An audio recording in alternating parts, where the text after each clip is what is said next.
Hi guys, it's Kristen. Welcome back to my channel, and today we're going to be doing my TBR for February.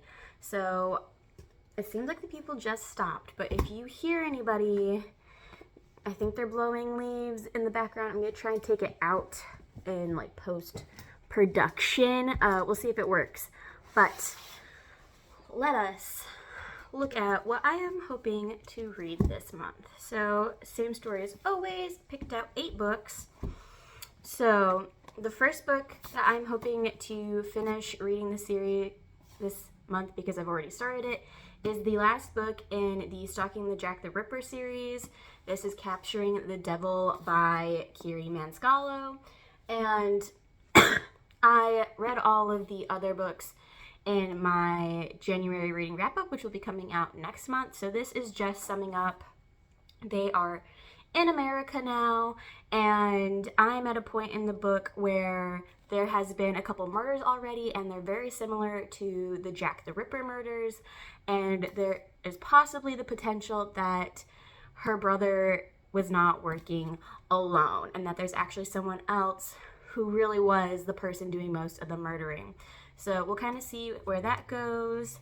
I'm super excited. Audrey and Thomas are engaged now, so we'll see if they actually end up being able to get married or if something disastrous comes their way. After that, as probably one of my little in-betweener books, I'm going to read Never Lie by Frida McFadden. I'm super excited to read this book because Sarah has really great things to say about it, and I'm super excited because it's newlyweds Trisha and Ethan are searching for the house of their dreams. They think they found it when they visit the remote manor that once belonged to Dr. Adrian Hale, a renowned psychiatrist who vanished without a trace years ago. But when a violent winter storm traps them at the estate, the house begins to lose its appeal. Stuck inside and growing restless, Trisha stumbles on a collection of audio transcripts from Dr. Hale's sessions with patients. As Trisha listens to the cassette tapes, she learns about the terrifying chain of events leading up to the doctor's mysterious disappearance. With each tape, another shocking piece of the puzzle falls into place, and a web of lies slowly unravels. But by the time Trisha reaches the final cassette, the one that reveals the entire horrifying story, it will be too late. So I'm super excited to read this. I think it's right up my alley because it has like the kind of psychiatric tapes situation. If you guys have seen the movie Mirrors, that is like he's a security guard in an abandoned psychiatric ward, or like it's an abandoned store that actually was a psychiatric ward, and you end up finding out that like all the spooky stuff that's going on is because of the people and how they were treated there. So I always enjoy that kind of like storyline-esque. So I think this will be a really great book for me to read. Then I'm hoping to finish the the Bronzed Beast trilogy. I have the Silvered Serpents left to go, and then of course the Bronze Beast. So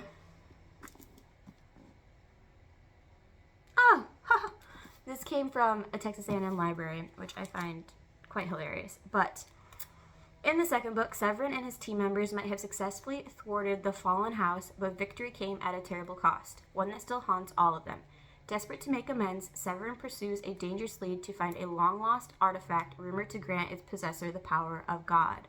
Their hunt lures them far from Paris and into the icy heart of Russia, where crystalline ice animals stalk forgotten mansions, broken goddesses carry deadly secrets, and a string of unsolved murders makes the crew question whether an ancient myth is a myth after all. As hidden secrets come to light and the ghosts of the past catch up to them, the crew will discover new dimensions of themselves, but what they find out may lead them down paths they never imagined. The Silvered Serpents is a story of love and betrayal as the crew risk their lives for one last job. So, I'm excited to read this book. Obviously, I'm excited to read all of these books. I can never say it enough in any of these videos, but I'm hoping that we'll get to see a little bit more of Lila and Severin and their relationship developing, and I'm hoping that the scenery will kind of make the heist exciting. And then, I kind of just ruined I've told you guys time and time again, when it comes to reading books in a series, reading the description to you guys like this kind of ruins it. So I read the first sentence. I think it kind of ruined it a little bit, or at least it ruined the end of this book a little bit. So I'm going to stop reading. But this is the third series to the Silvered Serpents, and I'm assuming there's going to be more heist-worthy. There's going to be more tension between all the group members, depending on how the heist in here turns out. So we'll see what happens. But I'm not going to look into it anymore because I kind of ruined it. So next we have The Last Time I Lied by Rayleigh Sagar. And I don't think I picked a single actual pure romance this time around to read, which when you watch my January reading wrap up, I read a lot of romances in January, so maybe that's why I picked mostly fantasy thriller this month. But this is another thriller type book, and Two Truths and a Lie. Vivian, Natalie, Allison, and Emma played it all the time at Camp Nightingale, but the games ended the night Emma sleepily watched the others sneak out of the cabin into the darkness. The last she, or anyone, saw of them was Vivian closing the cabin door, hushing Emma with a finger pressed to her lips. Now a rising star in the New York art scene, Emma turns her past into paintings, massive canvases filled with dark, gnarled branches that cover ghostly shapes in white dresses. When the paintings catch the attention of the wealthy owner of Camp Nightingale, Francesca implores Emma to return to the newly reopened camp as an art instructor. Wouldn't she like to put the past to rest? Familiar faces in the same dark lake haunt Nightingale, where Emma is even assigned to the same cabin she slept in 15 years ago. But not everything is the same. The only security camera is pointed directly at Emma's door, and long-hidden cryptic clues that Vivian left behind begin to surface. Soon, Emma finds herself sorting through lies from the past, facing mysterious threats in the present. And the closer she gets to the truth about Camp Nightingale, the more she realizes that closure could come at a deadly price. So I think it's interesting, that something happened in the past, and of course now it's affecting their future. Then we have Nevernight by Jay Kristoff, and this is book 1 in the trilogy. And I'm pretty sure the book is about assassin school. So in a world where the sun's almost never set, a woman gains entry to a school of infamous assassins, seeking vengeance against the powers that destroyed her family. Daughter of an executed traitor, Mia Corvair is barely able to escape her father's failed rebellion with her life. Alone and friendless, she wanders a city built from the bones of a dead god, hunted by the Senate and its thugs. But her gift for speaking with the shadows leads her to the hearth of a retired killer in a future she never imagined. Now Mia is apprenticed to the deadliest flock of assassins in the entire Republic, the Red Church.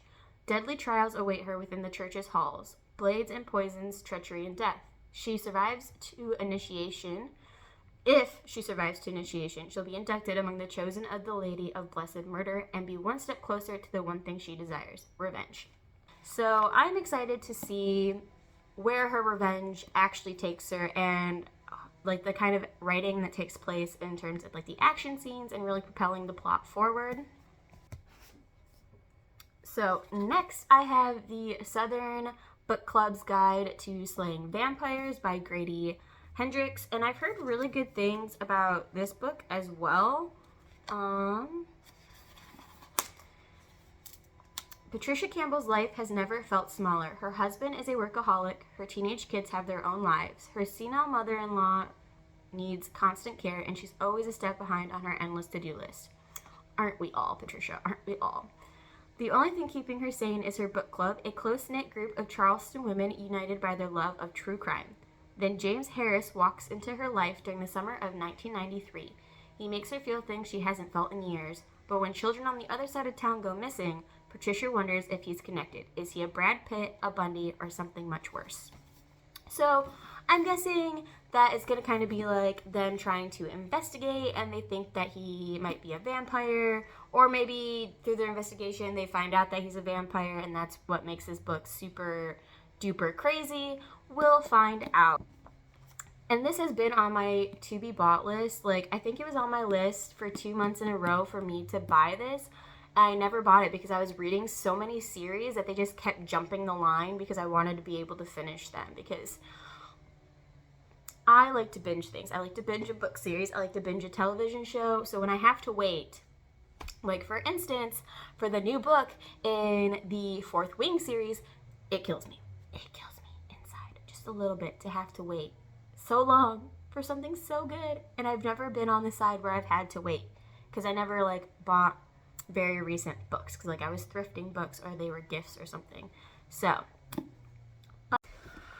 alrighty. So I decided to change my last book because this one has kind of like murder mystery vibes, even though it might be more fantasy like, depending on how it ends up being written and how it ends. Because usually, kind of what I do is I'll read like a fantasy type book, because usually those are in series, and then I'll read like a romance or I'll read like a thriller just to like, one, break up the series that I'm reading, because reading series all the time kind of takes it out of you, but also to break up the fantasy genre because I read a lot of fantasies. So I realized I picked another thriller book as my next book to read, but I actually am going to decide to change it. And we're going to go with Under the Whispering Door, because this is kind of a more like fantastical situation, but it could very well be that this one doesn't end up having any fantasy in it at all. I'm just kind of basing it off the fact that it says vampire in the title, that this might be more of a fantasy book. But from our description that we just read, it might be more just like modern day fiction. So I'm going to go with Under the Whispering Door by TJ Klune. Especially, I'm super excited to read more stuff by TJ Klune because I love The House in the Cerulean Sea. But welcome to Karen's Crossing. The tea is hot, the scones are fresh, and the dead are just passing through. When a reaper comes to collect Wallace from his own funeral, Wallace begins to suspect he might be dead. And when Hugo, the owner of a peculiar tea shop, promises to help him cross over, Wallace decides he's definitely dead. But even in death, he's not ready to abandon the life he barely lived. So when Wallace is given 1 week to cross over, he sets about living a lifetime in 7 days. Hilarious, haunting, and kind, Under the Whispering Door is an uplifting story about a life spent at the office and a death spent building a home. So this book is giving me they both die at the end vibes. It's also giving me like Midnight Library vibes, because it's like, you know you're dead or you know you're dying and you want to change something because your life wasn't the way that it was, that you wish it would have been. Like, if you could go back a day, you would change you would change your choices because now you know more. So I think I'm going to like this book a lot, and this is going to be the last book on my actual TBR. I do have a book that I am interested in getting to. We will see if that happens or not, but this for now is what I'm going to read. So let me know, what do you guys think? Especially because I think in January I read 10 books. So we'll see if I can read more books now that school is like officially in motion and like things are happening. So let me know, have you guys read any of these books? Do you want to read any of these books? Are you excited to read any of these books? Do you have any suggestions for me on how to pick books in the future? I just kind of was like, oh, I know I have these series that I want to finish and I need a book that isn't a fantasy to have in between. So let me know how you guys have been doing, and I will see you in the next one. Bye!